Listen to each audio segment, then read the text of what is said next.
Welcome, my dear listeners, to another dark and disturbing episode of Nightmare for Giggles. I am the Tales Keeper, your guide through the shadows of the unknown.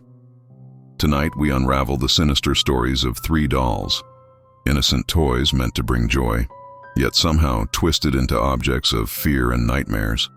These aren't just urban legends. They are true accounts of haunted dolls that have left a trail of terror and misfortune. For the best audio experience, don't forget your headphones. Let the whispers and chills draw you in.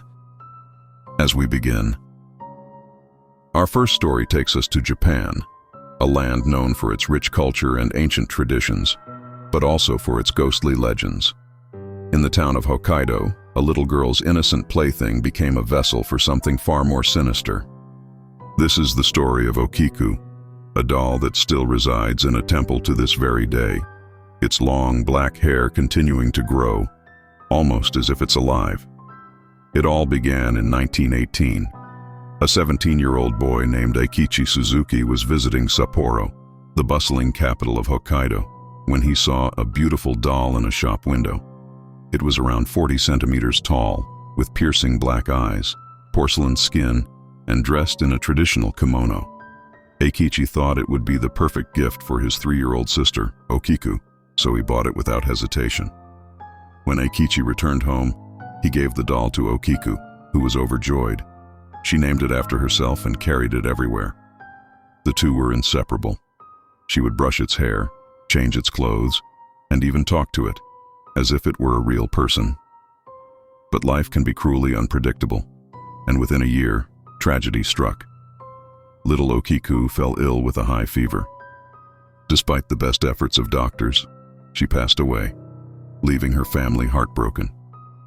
They placed the doll on the family altar beside her ashes as a token of remembrance. But this is where things took a strange turn. Months passed, and the family noticed something peculiar. The doll's hair, which had been neatly cut to shoulder length, was growing. At first it was subtle, just a few strands that seemed longer than before. But soon, the hair had grown past the doll's shoulders, thick and black, almost like a young girl's. Disturbed and confused, Eikichi's family took the doll to a local priest, who advised them to take it to the Manenji temple.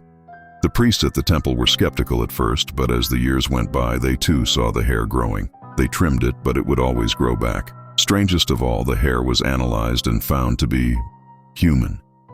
It was as if the doll was channeling the spirit of Okiku herself, her presence forever linked to the doll. Visitors to the temple reported that the doll's eyes seemed to follow them, glistening in the dim light, as if it was watching their every move. Some claimed they heard faint whispers, while others felt a chill as they passed by the doll. It was said that if you stared into its eyes for too long, you would see the spirit of the little girl silently crying out, "Mama, I'm still here." Years turned into decades, and the legend of Okiku spread. Paranormal investigators flocked to the temple, hoping to catch a glimpse of the supernatural. Some left terrified, convinced they had seen the doll's lips move or heard it murmur something under its breath. One night, a group of visitors stayed after dark, trying to film the doll. As the clock struck midnight, they heard a faint scratching sound, like tiny fingers tapping on wood. The doll, which had been sitting completely still, was now slightly tilted to the side, its head leaning towards them as if to listen. One of the temple priests explained that they have learned to respect the doll's wishes. They regularly trim the hair, but they have also seen the consequences of neglecting it. Once, during a particularly harsh winter, they skipped the ritual for several weeks. That night, the temple was filled with strange noises, footsteps, whispers, and the sound of faint crying. When the priest went to check on the doll, he found its hair longer than ever, almost reaching its feet and its eyes. They were wet, as if the doll had been crying. To this day, the doll remains at the Manenji temple, a silent reminder of the girl it once belonged to. The priests continue to trim the hair, and visitors still come from all over to see the doll and pay their respects. But no one knows how the hair grows, or why the doll seems to be so lifelike. Is it the spirit of Okiku, forever clinging to the only friend she had in life? Or is it something darker, something that refuses to let go. The next time you see a doll with eyes that seem too real, or hair that feels just a bit too soft, think about Okiku. Because sometimes what seems like a harmless plaything might be hiding something far more sinister. Our next tale takes us to Enfield, a quiet suburban town in London. It was the summer of 1977 when the Hodgson family moved into their new home, hoping for a fresh start. But what they didn't know was that their new house would become the site of one of the most famous and terrifying poltergeist cases in history. Among the chaos and fear, one object stood out: a porcelain doll, small, fragile, and with eyes that seemed to hold dark secrets. This is the story of the Enfield Poltergeist Doll. It began innocently enough. Janet, the 11-year-old daughter, was unpacking her things when she found an old porcelain doll that had been left behind by the previous tenants. The doll had a cracked, pale face and wore a faded blue dress. Janet thought it looked a bit creepy, but she was drawn to it. She decided to keep it, placing it on her nightstand where it would stay, staring at her while she slept. At first, everything seemed normal, but within a few weeks, strange things began happening. Janet would wake up to find the doll had moved from her nightstand to different parts of the room. She thought it was her younger brother playing pranks on her, but he swore it wasn't him. Then, the whispers started.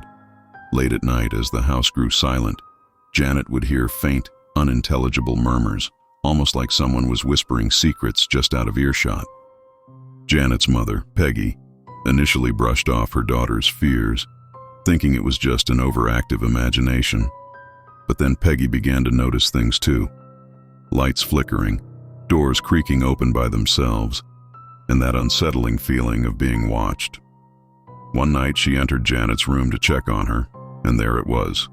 The doll, sitting upright at the foot of Janet's bed, its head tilted slightly, as if it had been watching them all along. The activity escalated quickly. Objects would fly across the room, loud banging noises echoed through the walls, and furniture would shift on its own. But the doll was always at the center of it. Janet swore she saw its eyes move, following her as she crossed the room. And once, she even heard it speak, a low, gravelly voice that didn't sound like anything a little girl's toy should make. Peggy was desperate, and she sought help. They contacted the police, who were skeptical but came to investigate. During their visit, one of the officers witnessed a heavy armchair move across the room by itself, sliding several feet without anyone touching it. The officer wrote in his report that he had no explanation for what he had seen. But what he didn't include was what he saw just before he left. The doll, which had been on the shelf moments earlier, was now sitting on the floor, its head facing him. Word spread quickly about the haunting at Green Street, and soon paranormal investigators and reporters flocked to the house.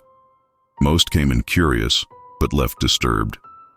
One of the investigators, Maurice Gross, became convinced that the doll was not just a passive object, but a conduit, something that the entity was using to channel its presence.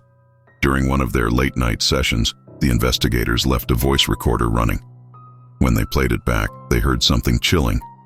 A voice, low and rough, saying, "Mine," followed by a soft, sinister laugh. Gross and his team decided to test a theory. They moved the doll to the attic, sealing it in a box, and then bolted the attic door shut. That night, the house was unusually quiet. For the first time in weeks, the family thought they might finally sleep in peace. But at exactly 3 a.m., a loud crash echoed through the house. Peggy and Janet rushed upstairs, only to find the attic door wide open, the box shattered, and the doll sitting on the top step, its tiny, cracked hand pointing down at them. By now, the family was terrified. They tried everything: blessings, prayers, even attempts to get rid of the doll. But no matter what they did, it always found its way back into Janet's room, back to the same spot on her nightstand. Finally, a paranormal expert suggested that the entity might have attached itself to the doll and advised the family to burn it. But when they tried, the flames wouldn't touch it. The doll sat in the fire, unburned, its cold eyes reflecting the dancing flames. In the end, the Hodgsons couldn't take it anymore. They moved out, leaving almost everything behind, including the doll. The new tenants never stayed long, each leaving with the same story: whispers in the night, things moving on their own, and the unmistakable feeling that something or someone was watching. The house is still there, and the doll. Some say it was thrown away. Others claim it was taken by a collector. But those who have seen it, those who have heard it, will never forget the cold, piercing eyes and that haunting guttural whisper. So, if you ever find an old, forgotten doll in your attic, or see one that seems to follow you with its eyes, maybe, just maybe, it's not as innocent as it appears. Perhaps it's waiting for you.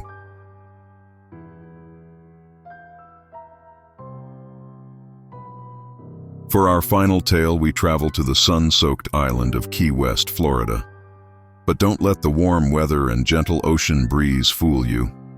This island is home to one of the most famous and sinister haunted dolls in the world. A doll that has tormented those who have crossed it, cursed those who have mocked it, and continues to spread fear to this day. This is the story of Robert the Doll. In the early 1900s, a young boy named Robert Eugene Otto, known as Gene, was given a life-size doll by a servant who worked for his wealthy family. The doll, dressed in a sailor suit, had black beady eyes, a blank expression, and looked unnervingly lifelike. Gene was delighted with the doll and named it Robert, after himself. But there was something odd about this gift, something Gene's parents never suspected. The servant who gave the doll to Gene had a dark history. She was said to have practiced voodoo and black magic, and rumor had it that she had cursed the doll before leaving the Otto household. Whether out of spite, anger, or something more sinister, no one could say for sure. But soon after Robert the doll entered the house, strange things began to happen. Gene was inseparable from Robert. He took the doll everywhere, at the dinner table, in bed, even on family outings. His parents found it charming at first, but they quickly became concerned when they heard Gene having conversations with the doll and hearing a deep, gravelly voice respond. When they asked, Gene insisted that Robert was speaking to him, not the other way around. He would even get angry if they suggested otherwise.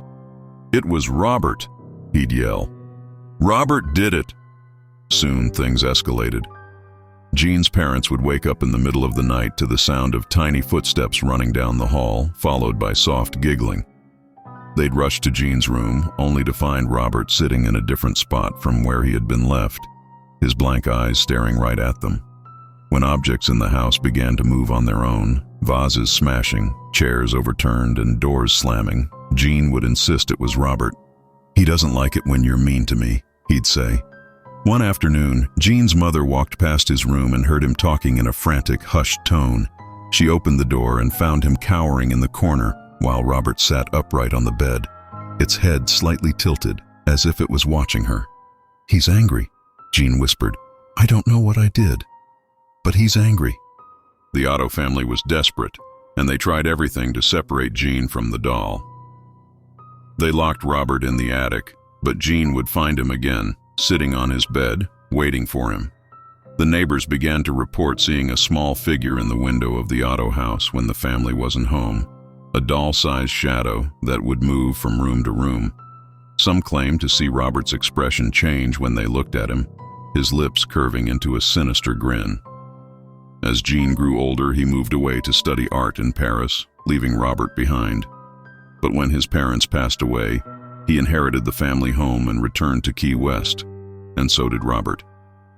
Gene's wife, Anne, was not fond of the doll, and she often felt uneasy in its presence. She claimed that she could hear the doll moving at night, its tiny footsteps echoing down the halls. But Gene refused to part with Robert, insisting that he was like family. One night, Anne was awakened by the sound of heavy breathing coming from the corner of the room. She turned on the light and saw Robert sitting in a chair, his eyes gleaming in the dim light. She screamed, but Gene insisted that she was imagining things.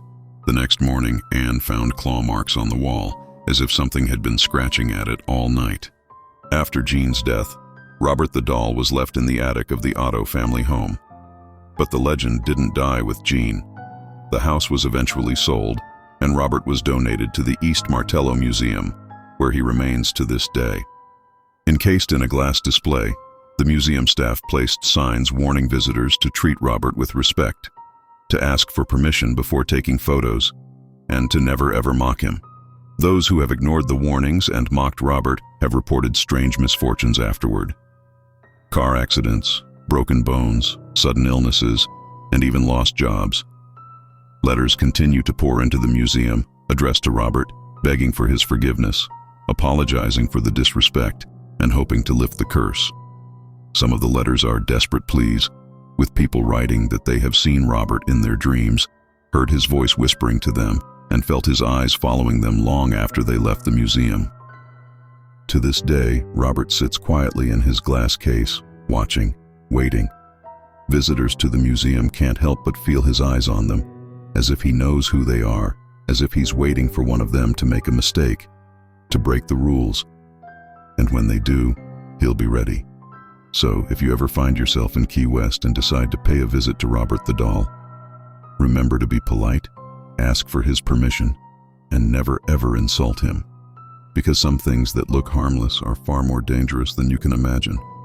After all, Robert doesn't forgive easily, and he never forgets. And there you have it, 3 dolls with stories that are as twisted as they are terrifying. Innocent toys, or something far more dangerous? I'll leave that for you to decide. But if you ever find yourself face to face with a doll whose eyes seem a little too lifelike, you might want to ask yourself, what's really looking back at you? Thank you for joining me on this dark journey. If you enjoyed these tales, be sure to subscribe and hit the notification bell so you don't miss what's coming next. There are plenty more dark stories waiting for you in the shadows, and they're dying to be heard. Until next time, sleep well, if you can.